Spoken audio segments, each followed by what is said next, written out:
Join us. And hello, everybody. Welcome to another exciting Lighthouse Live. Today, we are going to be checking out the mega workflows. And who else is joining us than the legendary Phil? Um, if you're using, of course, you are using Comfy. And if you do have or the right set of comfy nodes, then you will see each time when you run comfy in the console, you will see the big sign called Machine Delusions. And this is it. This is Phil. He made a set of really, really amazing custom nodes. And he's been in AI forever. He is one of the first people that I known intimately, um, and he helped so much in my on my path in AI. He gave me a lot of advice. He gave me a lot of to think. And yeah, um, Phil, with my utter pleasure, welcome to Lighthouse Life. Yeah, thanks so much. It's a honor to be here and yeah, just continue to pay it forward, Like the beautiful thing in the space is a lot of people in the community, possibly even some of you guys in here have shared knowledge back and it's a cyclical thing. And I think that's really the cool part about using something like Comfy is there is no like one pivotal approach or person in the space. We're all kind of like just melting our knowledge together, and I think that's so powerful. Yeah, absolutely. I mean, one of the best things in AI is community. Everybody is so approachable. I mean, even the legends like Kijai or Purse are there to share the knowledge, and they're very, very approachable. And you can chat with them, like with your family, with your neighbor, with anyone. And I'm so glad I'm part of this community. And I always wanted to give back, and I'm trying to. And like I said, Phil has been always there and have been always answering my issues, and there were a lot. And by the way, if you have any questions, please put them down in the chat. I will try to answer those. If not, probably will happen. I will ask discreetly. I will ask Phil to clear things out. Yeah, for sure. Don't feel free to stop me whenever and just like shoot me with the thing because there's gonna be a lot of like random side tangent tidbits in here. There's just a lot of random stuff to cover. So if anything's unclear or you want to get deeper on like my mentality on things, like yeah, feel free to hit the chat. That's kind of why we're here, right? Exactly.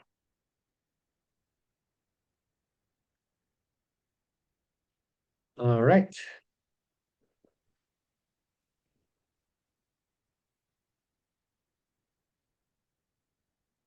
Phil, Yes. want to start? Yeah, let's do it up. Okay, All right. so let's share out my screen here. Um, Here you go. Cheers. Let's see, comfy. Okay, everyone see this? Hmm. Yes, sir. All Let's right. go. So today we're going to be kind of talking about mega workflows or, you know, more on a more broader topic, like the concept of building like very thorough end-to-end systems. And like, as you guys know, Comfy is like insanely versatile. It can do a multitude of things, but at the end of the day, like, uh, when I go and build these systems, the end goal for me is dialing the system to do something incredibly specific, but like every single time, right? And so there's really like two approaches when I go to build workflows, and one of them being incredibly precise, repetitive, or like what's the word? Uh, yeah, doing the thing every time. And then the other approach is more of like artistic experimentation, kind of more leaning on like the art side of things. Little background on myself. I work professionally and freelance for a lot of companies, including ComfyOrg. But the side like freelance and consulting for these larger companies that I do, are all mainly rooted in the fact that they have a problem or they have some sort of outcome that they want, and it's my job to create the system that produces that outcome every single time. And so, as much as I love Comfy as an experimentation playground, what it truly is an automation playground. And so, one of the first examples I'm going to pull up here, um, I built for a company. They didn't end up using it, which is why I'm going to be showing it to you guys. But this system is, let me see if I can get this out of the way. Fit to view. Yes, there we go. So this system at like a very high level is pretty much like a music video generator, and it has a lot of like interesting components in it, some of which are APIs, some of which are running locally on my machine. But at the end of running this, basically the result is supposed to be um, a very specific character doing a very specific templated story, basically. There's no audio or anything in this workflow. It's all visually generative, but that can be easily implemented as well. And so, one of the first concepts I really want to touch on is this concept of essentially like copy paste and uh, building your workflows to leverage the same amount of parameters across like many instances of that parameter. And so I'm going to make a new workflow here really quick. And we're just going to throw down a simple K sampler.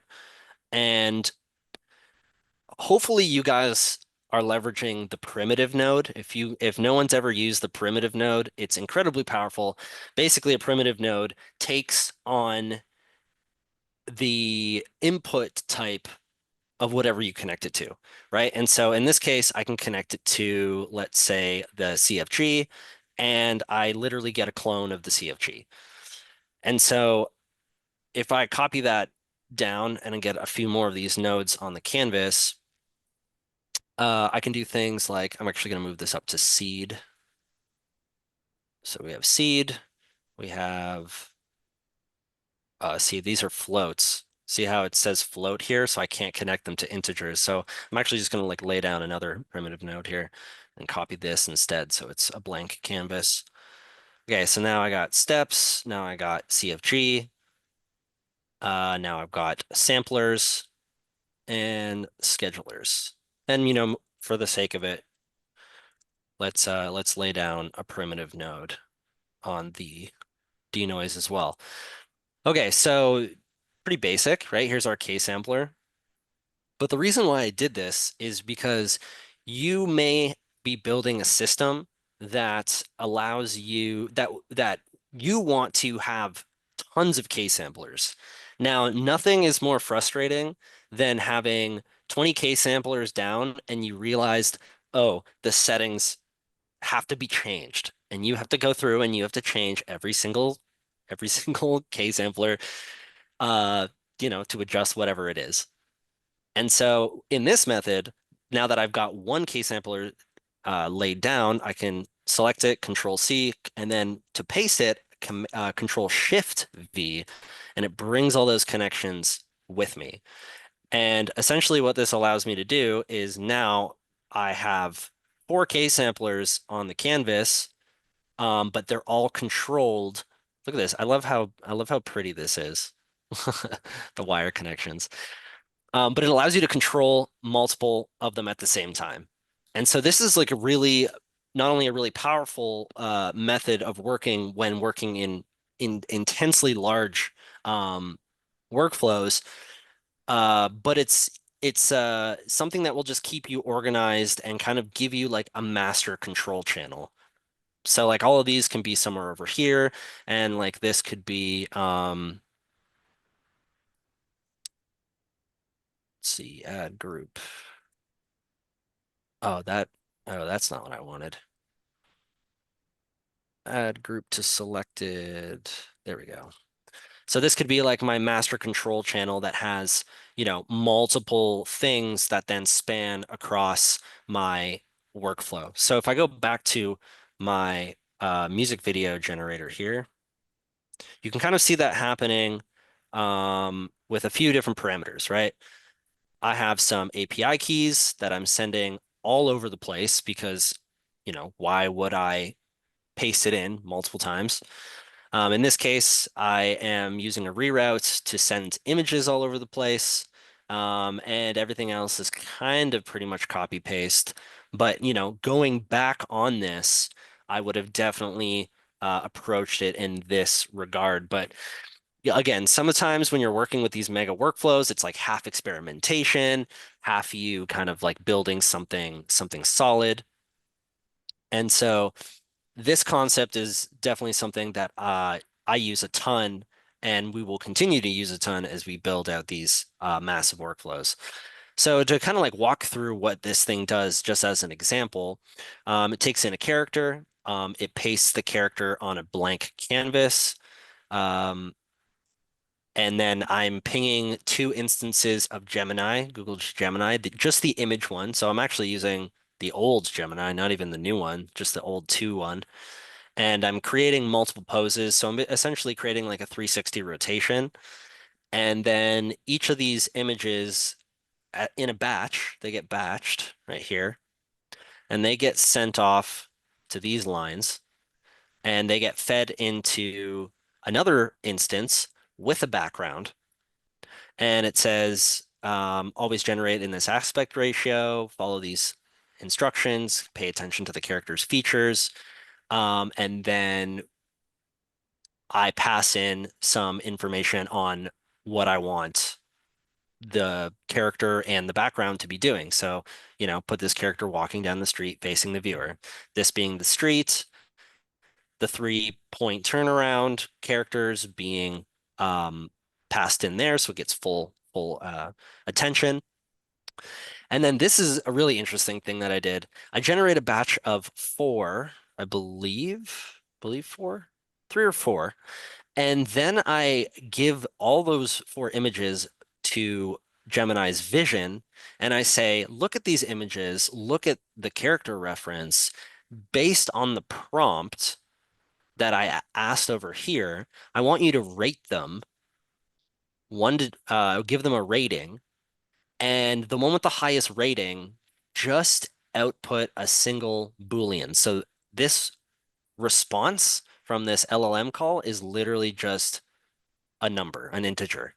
And then from that integer, this system selects that image, and then it comes all the way down here, and it renders on top of it using, what model does it use? It uses Flux. Yeah, I'm using Flux FP8 for this. And I'm also using Florence to caption visually all of those images. But Florence is basically just like a vision language model. And essentially what I get here is a string of prompts, right? Because if I go back here, we have, what do we have here? 5, 10, 15, 23. We have 23 frames of this video. And essentially what we get here is 23 captions of each of those frames.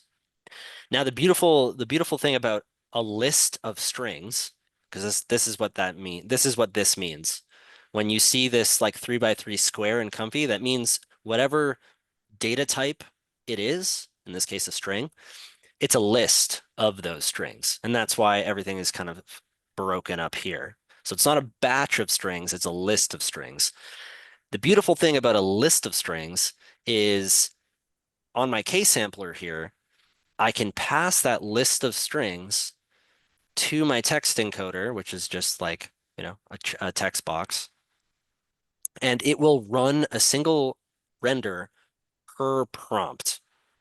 So I'm feeding in 23 images and it's being paired with 23 prompts and it's rendering all 23 in a single run instead of me having 23 K samplers across like just everywhere on the canvas.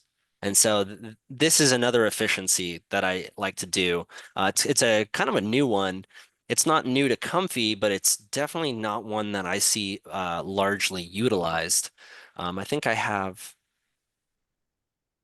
this is just a simple workflow, but what you would do for this if you wanted to do that, FL prompt multi, yeah. So I built a custom node called FL prompt multi, and it gives you a list of positives, a list of negatives, and just a name. And so in this case, if I was going to illustrate how this works, let me see here. Let's do just a basic Flux workflow. No, that's not what I want.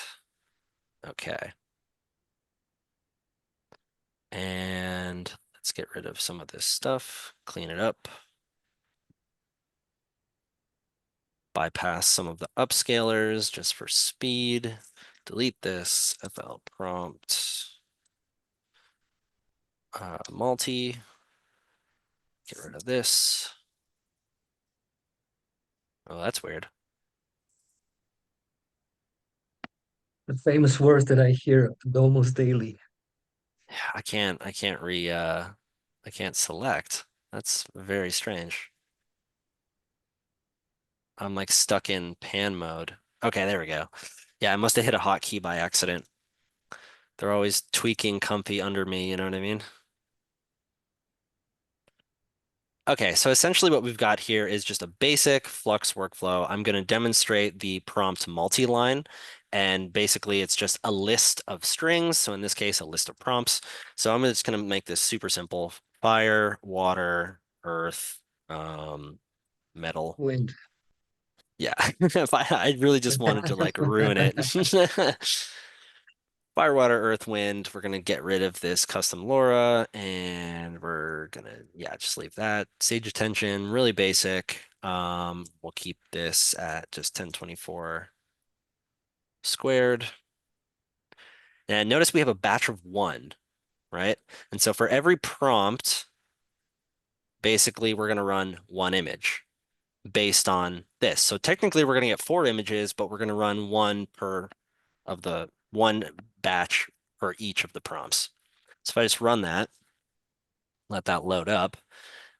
This is a really, really awesome way to not only do really complex stuff like I was doing here, where I have a ton of images, a ton of captions, in this case prompts, that I need to run. Um, it just keeps it clean, right? Because it's just one K sampler doing all the heavy lifting, as opposed to whatever 20 images on the canvas doing the same work. And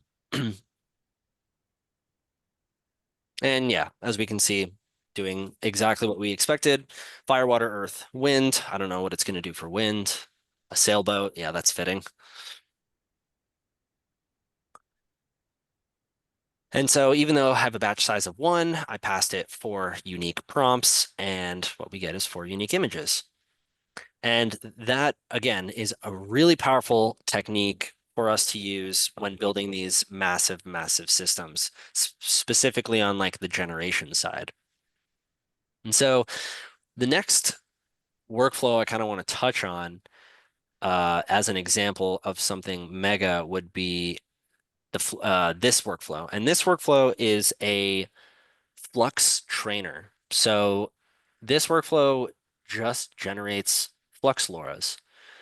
And to walk through left to right, I have a directory. This is where all my data lives, captions, image, and a text pairing, to be trained. Just a basic config, augmentation. Do I want to use masks, flip, augmentation, color augmentation, the resolution, all the model params, all the hyperparams for training, more hyperparameters here. Validation prompt. This is the prompt that is used, multiple prompts divided by, I don't know what this symbol is called, basically just the straight line. So I'm using 4 prompts for validation while training. And then this little section down here is unique. This is something I threw together, and it's basic math logic. Now, I don't know if anyone here has tried to do basic math in Comfy. It's it's kind of a pain in the ass. I mean, there's like literally what, 7, 8 nodes on the canvas right now, and I'm literally just trying to do basic math. And to run through what's going on here, I'm pulling I'm pulling down the directory, feeding it in here into this directory crawl. It's spitting out images, and then I'm literally just doing that to get the count of how many images are in there, and that's represented as A. And then I have 2 parameters here that are just integers, repeats, and epochs. So it's A times B times C, right? So if I have 10 images and I have 10 epochs, that's 100, and then 5, which is 500, which gives me 500. And then how many checkpoints do I have, which is illustrated here by 8. 1, 2, 3, 4, 5, 6, 7, 8. And it divides that 500 by 8 to give me a step count, which then is fed to all of the training loop indicators so that I can do it. So for the sake of an example, let's just imagine it was like something like 1,000. So I have 1,000 steps and divided by 8. So every single validation where it runs, renders an image, and saves a version of the LoRa will be 125 steps. And so that's kind of what's going on in this system. It runs 125 steps. It renders the 4 pictures so I can see it. And then it saves a checkpoint and moves on to the next 125 from the last checkpoint. So it's resuming essentially. That happens 8 times. I batch all the images over here and I get a nice grid on this side of the workflow. And it allows me to just visually look at it and be like, okay, it looks like epoch 7 is the one I want. Epoch 8 looks like crap. We went too far, or maybe not far enough, but it gives me that layout visual. Um, Something else that I would do on top of this workflow that I don't really have put in right now, but I can do it really quick, is I built a bunch of Hugging Face nodes. So let's just use this FLHF Hugging Face character. And this node's pretty great. You can drop in your API key for Hugging Face. You can zip a directory. So in this case, I would go grab the directory. So it might be here. And so we take all the data, all the images and text files, we create a zip. We have a layout, image caption to layout. And let's put this on a reroute, plug this in there. This is the directory. We have another directory. And then we have the PDF. We have a JPEG version of that PDF. And we also have a CSV. So captions to CSV, again, another directory. And then your API key here. Owner would be, my repo at huggingface.com or whatever. Or I guess this is the user's name. Studio name, project name, these are just arbitrary folder directories. So when it uploads the file to Hugging Face, it's kind of like, down the tree. And then the LoRa file itself, which would connect to the very last epoch, which would be here. And so from this one little mini workflow here, what happens is I put in my data, it runs through, it trains it. After that training is done, It creates a CSV with all the images and the layouts. It zips all the data, the images and text captions. It creates a PDF layout of all your data and the text under it, so you can visually see like, okay, this is my image, this is my prompt, nicely laid out in a PDF. It also creates a JPEG version of that here in the caption layout PNG, and then it uploads all of that to Hugging Face completely automatically, which is like ridiculous to me. Um, and I've used this workflow a lot where I will queue up Allura, I'll hit go, I'll go to bed, and I wake up and it's on Hugging Face. It's laid out beautifully. I spent the time beforehand to make sure that like the system trains it the way I want it to, and that's it. The beautiful thing about this whole system at large is um, we could do something like this. If you notice here, this prompt selector has an index, right? Where if I had multiple data sets like this, and I take this index and I connect it to a seed and I set it to increment, and I queued this, what is this, 5 times, it would literally go through and train 5 LoRa's and upload them to Hugging Face and then just start the next one. So it's like train a LoRa, upload it, train a LoRa, upload it, pull the next data set, upload it. And I've extensively tested this system at large, and it is crazy. Like I have queued before like 30 LoRa's to train and just let the machine go. This is kind of what I'm talking about by like true end-to-end systems, right? When I build custom workflows for Comfy, I'm building engines. I'm building things that I don't have to babysit, but do the function over and over and over again. And this is a great example of that, where LoRa training takes a long time. I don't want to sit here and babysit a LoRa being trained for like 5 hours, right? Or whatever, 3 hours, 2 hours, 1 hour. I just want to hit go and come back to a nice structured presentation of everything I did, but also the result being the LoRa.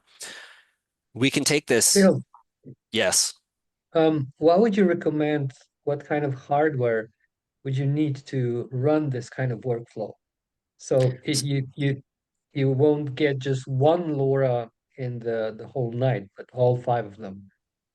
So when I say like 5 of them, it's all sequential, right? Like nothing is being truly done in parallel. And so if you can run one, if you can run the workflow once through, you're basically good for all 5. Um, to But answer is your the question, timing right? what do you mean the timing? I mean, if you have crappy GPU, you will train one LoRa for the whole night and maybe even the one day. But if you have a nice machine which will train all five LoRa's in one night, of course, sequentially, what kind of hardware do you need? So it's actually a loaded question because if you have like a 4090 or even a 3090, you could train a LoRa quite quickly, but I'm going to bring the attention here to this section of the workflow, this math section. So if I had, you guys can't see that, but let's see here. If I had 50 images, right? My data set had 50 images, right? We get 50 times 10 times 5. 2,500 steps, right? And then 2,500 divided by 8, so 312 and a half. So that's on 50, right? So it really just depends on your data, right? If I'm training 3,000 images, like all of a sudden that equation just gets really, really extreme. We're talking about 150,000 steps on the 3,000 images. And so something like 100 images might take you, 5 to 8 hours, but something like 20 images or 30 images might take you 2 hours, right? Something like that. So it really does depend. For this system, it depends on how many data points you're training. And that really is the main reason why I added this in here, is because there's Kajai, who built these LoRa training nodes. He didn't implement any way to do that calculation for you. And if anyone in here is familiar with LoRa training from Koya, the Koya repo, the old school one, that math is done for you, where you just throw in your data and it will do that math and then, do train the thing. And the reason of that is you can imagine if I had 3,000 data points, the model would only train the model.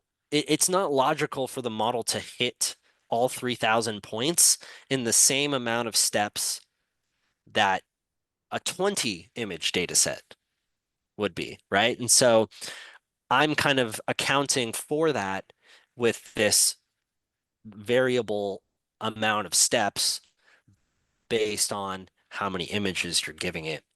But in a nutshell, anyone with about 24 gigabytes of VRAM can use this kind of a system. It really just depends on what resolution you want to train at. So obviously 512 being more conservative. You can also do some stuff like this. You can block swap. And very quickly, what block swapping is you have your diffusion model, right? Your UNet. So if anyone has used a diffusion model loader, something like this is just the UNet. So there's no text encoder, there's no VE. It's basically it's a checkpoint like this, but essentially only the model weights are broken out into this file. And so if anyone's used this model or this loader before, block swapping, what it does is it moves the blocks of the file on and off of your GPU. So you can imagine like you have 3 pies to bake in the oven, but your oven only fits two. So I'm going to cook two for 10 minutes, take them out, put in another one, put it in for 10 minutes, then put it back in, and it continually in, out, in, out, in, out to fit the whole model, but cut up and, in within sequence of each other. And so that's what block swapping does. And it drastically reduces the VRAM required, right here, block swap, drastically reduces the VRAM required to run a workflow at the expense of time. So it takes you longer to run it, but you can run it, period. So, you can't complain on that part. And the I hope. quality is not compromised, right? No, not at all. Yeah, it's not compromised, but you are running it at a magnitude lower or slower, sorry. So, what could have taken you a couple of hours in training now takes you 2, 3x the amount of time, but you can do it. So that's the trade-off. A workflow like this, bluntly put, I would probably just throw this up on like a run pod or a cloud GPU and just like let it cook, right? Especially if I was doing a ton of them. If I had like 20 LoRa's to train, I don't want to tie up my local machine. If I had a second computer in the corner, yeah, amazing, but most people don't. I actually want to illustrate something even further from this. So we have all of our we have all of our data sets here as an example. But what we could do is we could take something like this, get rid of all these, right? We can take this and we can bring it into this workflow like such. Actually, don't want to use this seed everywhere. Seed increment. Okay. And let's just clean this up. So we have text encoder, VE, model, sage attention. Beautiful. Latent. Okay, so we have a basic, very, very, very simple Flux workflow here. We are utilizing our prompt multi. So we could be like, Oh, okay. Interesting. We can do something like this. FL prompt basic. And so we have prepend, prompt, append, right? Then we can feed this into the middle and then feed this into here. And then we can be like, comma, in the style of watercolor, a beautiful image of, comma. And so what I've done here is we have our prompt multi, and it's giving us a string. I wonder if this would still respect the string. I don't think it would. I think it would turn this into a batch, honestly. That's interesting. I'm trying to think of how I could do this. Prompt selector, that's indexed. Let's leave it just basic for now. This is like me working th through it in my head. But essentially what we've got here is we've got fire, water, earth, right? Maybe you literally added in here beautiful image of fire in the style of watercolor. And we copy this. Let's extend this out so we can see it. And then we'll just go boom, boom, boom. So every new line is a new prompt. So fire, earth, water, wind. And so now it's going to generate 4 images, right? It's going to spit them out here. We're going to do FL save. Actually, we don't need to save the images. I'm going to now go get a different workflow. I'm going to grab my captioner. So this is a captioner that I've built. It's using Qwen 2.5 VL. So this is a local model, 32 billion parameter, very, very heavy. You definitely need more than 60 gigabytes to run that model, but they have different versions, right? They have 3B, 7B, 32B, etc. So a little bit of something for everybody. So I'm going to take this whole workflow and I'm going to come over to the trainer again, and I'm going to paste it here. So now we have a captioner inside of our system. So we have images and add group to selected, and we'll color this yellow, captioner blue, trainer purple. That'd be it's in you my order. Oh, okay. It didn't like get the light, so it looked like you hadn't seen it yet.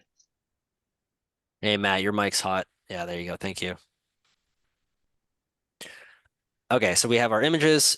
We have this captioner, and it's just pulling a directory. So in this case, we actually don't want it to pull a directory. So I'm going to hold Shift to like let all these nodes let go, reroute. So now we have them beautifully on the canvas. And we actually need to turn this into a list.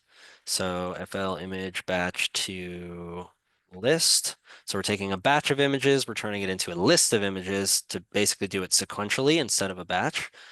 And we plug it into here. And so we have this. And so the captioner is going to take the images. It's going to resize them just for the sake of the language model. It's going to run them with a prompt. It's going to give us a caption.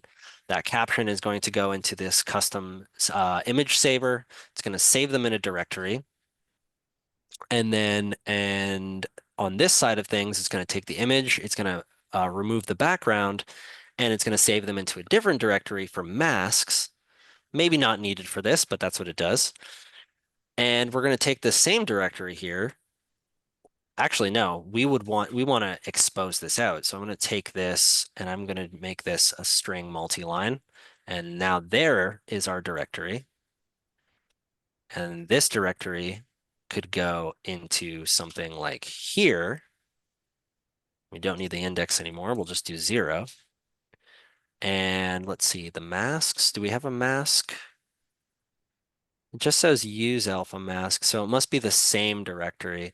So maybe on the mask side, we save the mask images into the same folder as our images and captions. And this becomes our master directory for data. Now, essentially what we've done here is we've created a workflow that automatically generates a data set, right? Now, imagine if this was like, 100 prompts, for example. It automatically generates the data set. It automatically captions the data set. It automatically trains the data set, and it uploads the LoRa and all the data and everything to Hugging Face. And I can just hit auto queue on this and just let the thing do whatever it wants to do. And That's beautiful. That's beautiful, man. it's crazy. Yeah. Like the main arching point I'm trying to kind of encroach on here is that you guys saw me kind of like pull a lot of things from a lot of different workflows, right? I had this workflow pre-built, this I built on the fly. This was a captioner that just completely lives separate. It's just right here. It's its own little workflow. I use this workflow all the time. No API calls. It just runs on my computer. I've captioned hundreds of thousands of images with this thing. It's so powerful. I mean, this is just a normal basic Flux workflow, but I've tied them all together into a mega workflow that does something specific every time and in a very, very automated fashion. And so if I wanted to take this even further, maybe I would use something like a GPT node. Again, another node I built, just a simple API call to GPT. And I could say something like, write me a prompt, or rather, just write me a list of 100 unique subjects, all with a unified style. Write each of the prompts on a separate line, right? That's kind of what we're doing here. Every prompt is on a separate line. And keep each of the prompts under 77 tokens. So if I were to, I don't know if you guys can see this. Did you see me change a tab on my browser? Or is it still on Comfy? Yeah, we You can. change your tab. Yeah. Okay, great. So I'm going to go to just GPT to actually run this because I don't want to run it in that Comfy workflow. It would just be insane. I'm going to do like just take that same prompt and just straight up run it. Get out of here. Run it in GPT and just see what it does.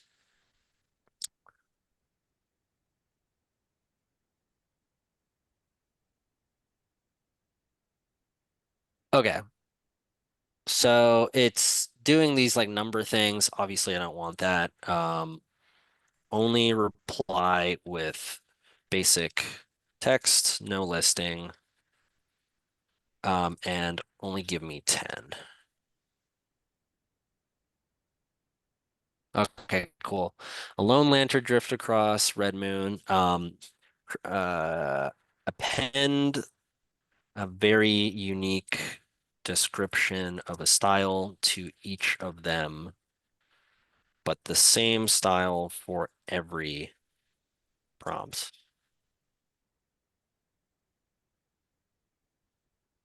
Okay, cool. Painted in a surreal dreamwave minimalism. And so like I'm just illustrating here that like, I'm dialing the prompt, I'm getting it to where I want it to sit, and whatever. And you would obviously do that inside of Comfy, but the result is you essentially get this, right? You get this kind of data automatically generated for you based on your response from GPT. So GPT might do like a show text so you can kind of see what's happening, like something like this, and then show text would feed into the multi-line, the multi-line would feed into this. And so now you truly can let the thing run forever because every time GPT is pinged, it's a different seed. It'll give you a different style. It'll train it uniquely, generate unique images. And, if I let this thing run for like a week, I could come back to hypothetically like 100 new LoRa's and just like sift through them, and just be like, sitting back on Hugging Face and whatever, and that's it. I could even go as far as to set up I've built a Discord webhook inside of Comfy. And so now I can take this big concatenated image example and I can send the webhook to myself, right? And the bot name, the web URL, the actual webhook itself. And so now I can literally sit back and as the LoRa's complete training, I get DM'd on Discord with the result. I'm like, oh, that's cool. And like just go about my day and just like let the thing just keep going. And yeah, I mean the options here are endless. And this is literally just me setting up a training system, right? This kind of concept extends so much further than just training images. I mean, it could be data creation. You could be setting up a system where, you're shotgunning swaths of examples, all with different prompts. You're exploring, right? It's it's not good enough anymore to sit there and manually like edit prompts and see what happens and then edit it and whatever. If you can automate that system, hit go, let it run for 20 minutes, come back and be like, oh wow, like these three out of this 200 are really cool. And then you can kind of go in and deep dive on those things that you've already kind of like randomly stumbled upon. It's a much more efficient way to work because not only will the models and the system show you things that you've never like knew you wanted, but you're covering so much more ground and you're utilizing your graphics cards more efficiently because they're just churning, right? Like if things are back to back and you're running in sequence while you like make dinner, you're kind of like two birds with one stoning it. And so Wow. that's Yeah, I'll take a breather there. There's a lot I threw at you guys. Yeah. Question, are those workflows available anywhere? I mean, you just explained the logic, right? But it would be so awesome if we would get to study those workflows. So are Yeah. those available anywhere? So the trainer, the Flux trainer, um, I believe that's in Kijai's node pack. But in terms of like all like the systems I showed, like they're not anywhere. I could export this one on the screen right now and let you guys play with it. Awesome. Because I think it's really fun, really, really fun, and you can kind of like digest the concepts a little more and implement them in the ways that you want. Yeah, great. You can export the workflow and I will publish it on the LinkedIn event page. Cool. Awesome. And I was excited about, Comfy even handling a batch. All right, It's yeah. yeah, we have a question, not so related to the workflow, but anyway. Hey guys, what do you think with the nunchaku setup? Is it actually worth against a more conventional setup? Do we only gain speed? Yeah. Yeah. So I've played with nunchaku. It's definitely worth it.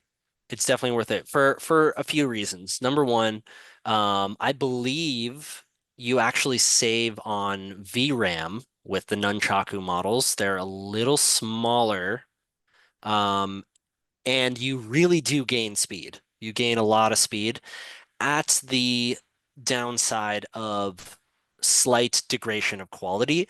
But, if you are running it like through another K sampler or you have like an upscaler built into your workflows, it's very negligible. And I honestly think the speed you gain from the nunchaku models are very worth the degradation in quality. Yeah. What would you recommend, Nunchaku or Sage? I believe nunchaku actually can use Sage too. Oh, wow. So double Yeah. speed? Oh yeah. Oh, wow. Yeah, yeah. Okay. Yeah, All no, right. definitely. Nunchaku is definitely like making waves in the community because it's the kind of it's the concept of like free lunch, right? Like you just gain speed with like very little downside. But as I know, you need to reinstall your Comfy, um, well, one of the Comfy installations. Yeah. It is a You little you bit can't weird. you can't add it you can't add it to your existing Comfy instance. No, you can. You Oh, you totally can. can. All right. It's a little difficult to get it, installed. You might have to like take an hour or a couple hours at it. I ran into a few problems, but once it's set up, you're kind of good to go. The only downside is you're doubling up on all your models, right? It's not like a library like Sage Attention where it just like, plug it in and go. It's like you have to download the Nunchaku Flux and the Nunchaku Quen and et cetera, et cetera. And so you kind of just have to pick your lane. You could have both, but if you've got the hard drive space, but you can't mix basically. Makes sense. Yeah. Sora 2 API coming soon to Comfy. I think right now, like they're definitely in like a beta rollout, right? Like OpenAI. Mhm. They I would assume once the API is publicly available, yeah, yeah, 100% you'll see it in Comfy.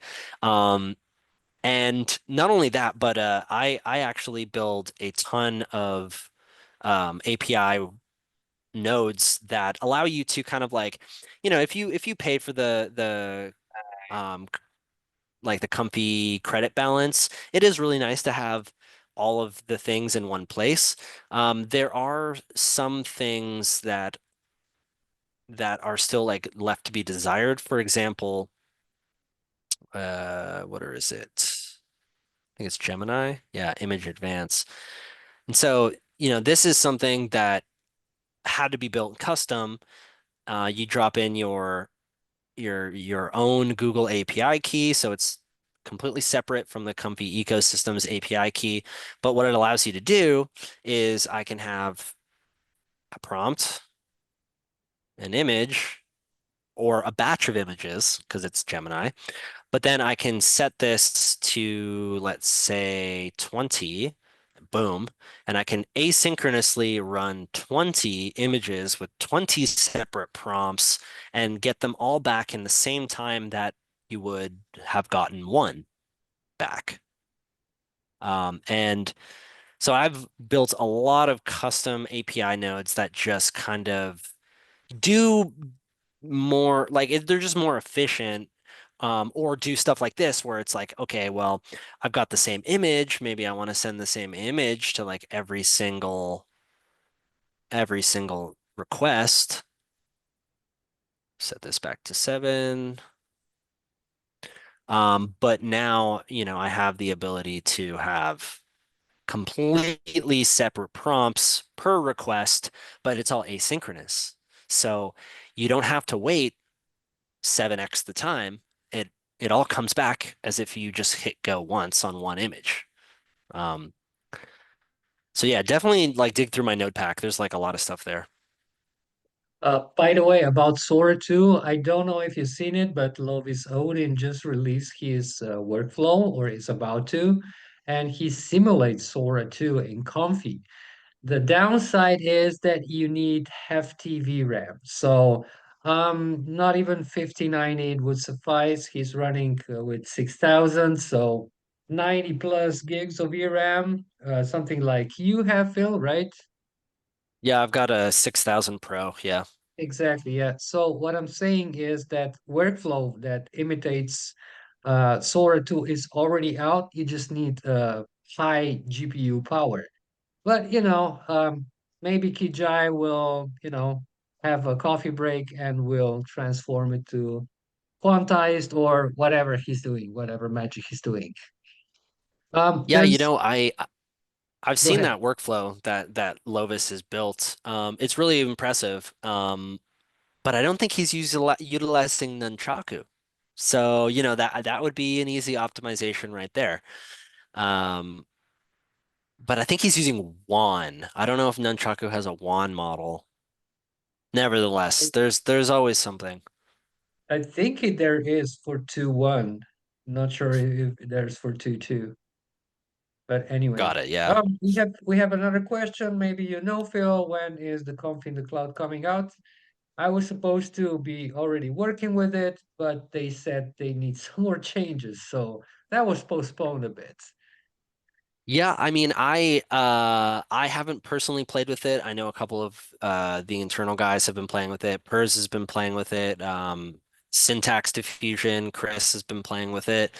And it's just one of those things where like something like Comfy Cloud, I would rather them take their time and get it right because if it's done poorly by the people who built Comfy, it just leaves like an attack vector for like someone else to like swoop the market. And a lot of people have tried, right? Like Comfy deploy basically, run pod, run diffusion, like all of these like providers are really good, but having a really solid solution from the Comfy team. I can comment on one thing though. The way that they're approaching it is you only pay for when you hit go, and you don't pay while the GPU is sitting idle, like every other service is, right? If I reserve a cloud GPU and it sits idle, hey, I'm paying for it whether I'm using it or not.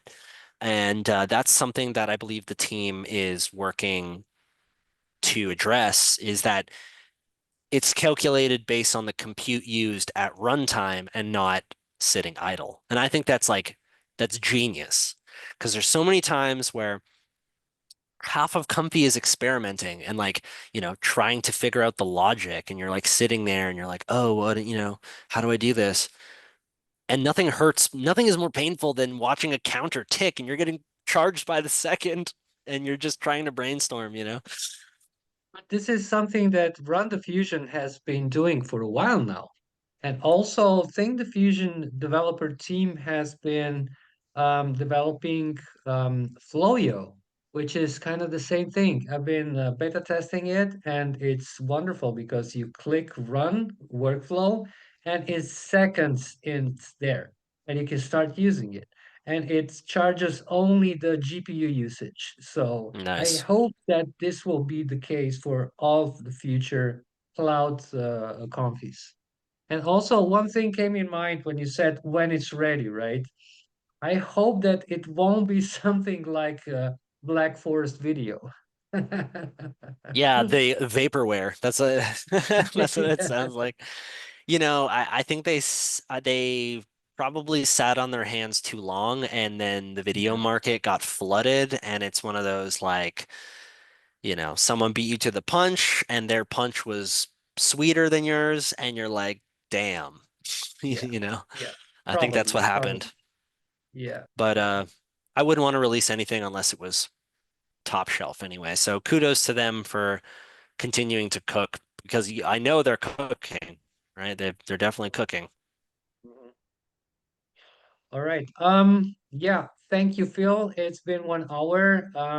Thank you so much for the workflow. Like I said, this workflow will be available on LinkedIn, the event site. So be sure to check it out. Also, Phil will be explaining how to build the whole mega workflow in one of our Lighthouse Academy courses. He is our mentor, and he will go and um, go nitty-gritty into it. This was kind of just kind of an intro, Overview. overview exactly, but in Academy, he's going really deep into it. So thank you, everybody. Please check out lighthouseacademy.ai. There are some courses.